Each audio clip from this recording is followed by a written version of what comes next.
Lawal Hafsa, right from childhood, she was a very, very popular personality. In fact, people got to know me because of that her name, Yetunde. People call me that Yetunde. In fact, like 4 or 5 streets to our street, when they ask that Yetunde Adefalu, they will not take them to any other place. They are bringing them to me. Hafsa Yetunde Lawal, a 24-year-old, was a private school teacher and a recent graduate of the Kwara State College of Education. Like many women her age, Hafsa had dreams of building a career and settling down. But everything changed on February 10, 2025, after she left a naming ceremony to meet a Facebook friend. Later, she was found butchered and her body parts stored in buckets in the house of 29-year-old Abdulrahman Bello, a self-proclaimed cleric. She's an easygoing person, a gentle personality, and a child who does not, she didn't go out without informing us. And that is why when she went out that very day, we were disturbed that why will Yetunde go out without informing us? Like Hafsa Lawal, many Nigerian women have fallen prey to a similar fate on social media platforms, revealing the dark side of the digital world in a way that many have not imagined possible. Femicide, the killing of a woman or girl, in particular by a man and on account of her gender, has become a global epidemic. Digital platforms and social media spaces meant for networking and connection are weaponized to stalk, threaten, lure, and kill women, thereby escalating the increasing cases of femicide in Nigeria.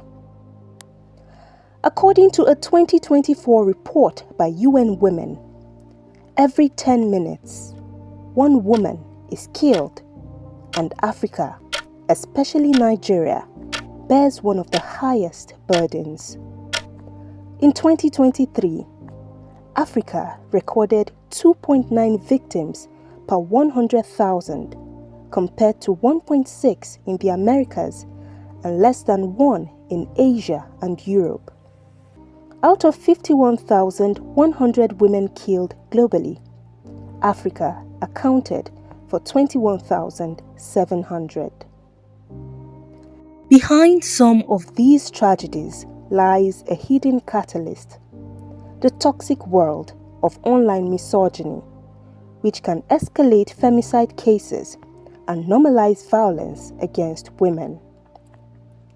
According to Chioma Agwibo of TechHer NG, Nigeria's patriarchal culture fuels online hate, which thrives unchecked in digital spaces. Online misogyny impacts the quality of life for women in Nigeria really extensively. It creates an enabling environment for femicide. If you look at the violence against women triangle or the violence against women pyramid, it starts from jokes, it starts from bullying and trolling, goes all the way up to physical violence. Like I said earlier, there will always be that osmosis, the crossover, the continuum from online violence to offline violence and back to online. In 2012, businesswoman Cynthia Osokogu was lured via BlackBerry Messenger and Facebook, then strangled in Lagos. In 2021, job seeker Inyobong Umoren was raped and killed after a fake Twitter job post. While I removed the condom, she became furious and she took the nearby stabilizer to hit me on my head. While I was bleeding, unable to stop her, I used the stabilizer to tap. And when I hit her, she fell and started bleeding. Then after she died. In 2019, self-styled pastor Dotun Okunlade killed Bosede Oguntade, whom he met on Facebook for rituals. In September 2024, 17-year-old Damilola Oluwoyo, a university student, was killed by 21-year-old Jeremiah Awe after meeting on TikTok. I bought codeine and Sprite and mixed it up, so I gave it to her because I first drank it so that it don't look like I mixed something inside. So I gave it to her and she drank. When I get close to my house where I live, there was an uncompleted building. So we kneeled on the wall. We were just talking. So gradually, she's feeling weak. Gradually. So I took her to the uncompleted building. Experts say platforms are not passive. Algorithms prioritize engagement, amplifying hate. Algorithms are not neutral. They are built to maximize engagement. That means controversial or extreme content, including misogynistic views, often gets pushed. Online spaces like certain forums or groups make jokes about abuse, share memes that blame women or glorify controlling behavior. When algorithms keep showing similar content, it makes harmful ideas feel normal.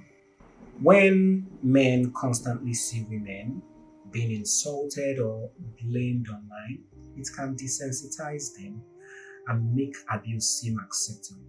For abusers, digital control and threats often escalate into physical violence, sometimes even femicide. Celebrities and social media influencers like Habib Hamzat, also known as Pella, and Michael Adebayo, also known as Ruga, with large followership, especially young men.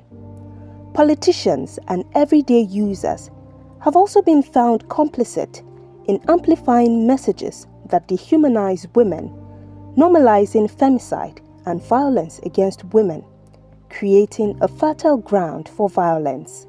If a girl worry me, I delete her. Put her inside the bin bag. If he leave me, let me tell you, it's not skinny. I'm not joking. They would just put out for newspaper and say, a boyfriend and a girlfriend, they pie each other. According to Chioma Onyemaobi, psychologist at Human Angle, patriarchal and victim-blaming norms compound the trauma for victims' families. People begin to ask irrelevant questions instead of looking at the crime that's actually been made. They try to throw the focus away from the victim, and then they start asking questions: where was she? How long? What was she doing? What did she say to the person? Stuff like that. Instead of looking at the crime, psychologically they are going to feel so defeated. So this could affect so many things in their lives. They could actually move away from community, move away from society, and just be by themselves. According to a 2023 report from the Femicide Watch platform, 23% of women around the world experience online abuse or harassment at least once in their lives. While countries like the United States have documented over 100 online dating-related murders since 2014, with 1 in 3 women using online dating services reporting harassment or threatening behavior, according to Pew researchers. No comprehensive data exists on women killed following digital contact with perpetrators in Nigeria. However, the founder of Document Our History Cares Foundation, also known as DOH Cares, Ololade Ajayi, whose organization is a femicide observatory group in Nigeria, said that femicide cases on and offline are rising. According to her, cases in January 2025 rose 240% compared to 2024, with 3 to 4 women killed weekly. With no adequate laws and regulations in sight, more danger lies ahead. She insists that the solution to check these escalating cases, both on and offline, is to look at firming up laws on femicide. There is no existing law on femicide. There has to be. I mean, some people would say, "Oh, right now, some cases of femicide that we are seeing. We've had death sentencing on Osinachi's case, then sentencing on Bamiche's case." And so it's like, but this is the pinnacle of what you wanted. So they're giving death sentences. But then there are gaps in the law, in the homicide law, in the domestic violence law, in the VAP Act, that femicide law can now, fulfill. But then there has to be, a femicide law, a femicide bill in itself. While Nigeria has laws like the Violence Against Persons Act 2015, the Cybercrimes Act 2015, the Nigeria Data Protection Act 2023, among others, to protect citizens both on and offline, no single law comprehensively covers all forms of tech-facilitated gender violence, including those which lead to femicide. The government should create an environment that stops the abuse of legislation by big tech, by big business, by politicians, and by the government itself. I know, yes, the master's tools cannot destroy the master's house, but there's got to be some sort of awakening and self-awareness that the laws we have now, for instance, the Cybercrime Act, is anti-people, right, and anti-citizens, and there's a lot of work that can be done to undo that. The laws exist and cover areas like cyber stalking, harassment, and violence, but enforcement is patchy. Many states haven't fully implemented the VAP Act. Image-based abuse isn't clearly covered, and victims still struggle to get quick justice. Why do you think now the abusers or such people that commit these offenses feel so comfortable to continue committing if the law has been clamping down on them? If they have been, they get punished for committing such things. I don't think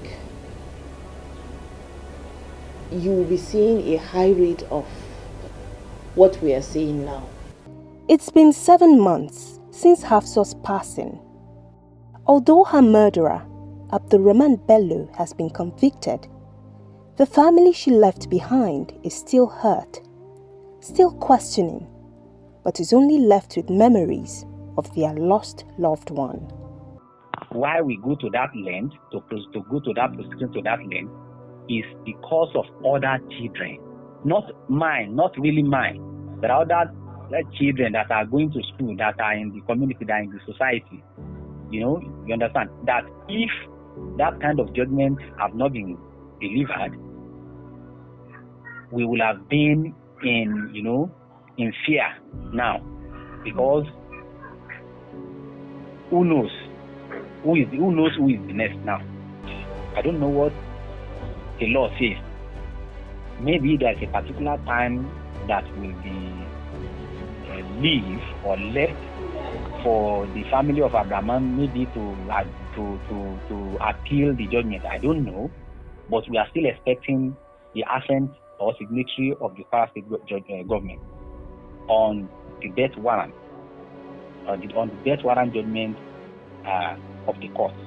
The findings of this report have revealed a disturbing reality. Most victims of online and ICT facilitated violence against women, which sometimes result in femicide, are in their teens to mid-30s. Students, mothers, retailers, targeted across Facebook, TikTok, X, WhatsApp, Telegram, and dating apps.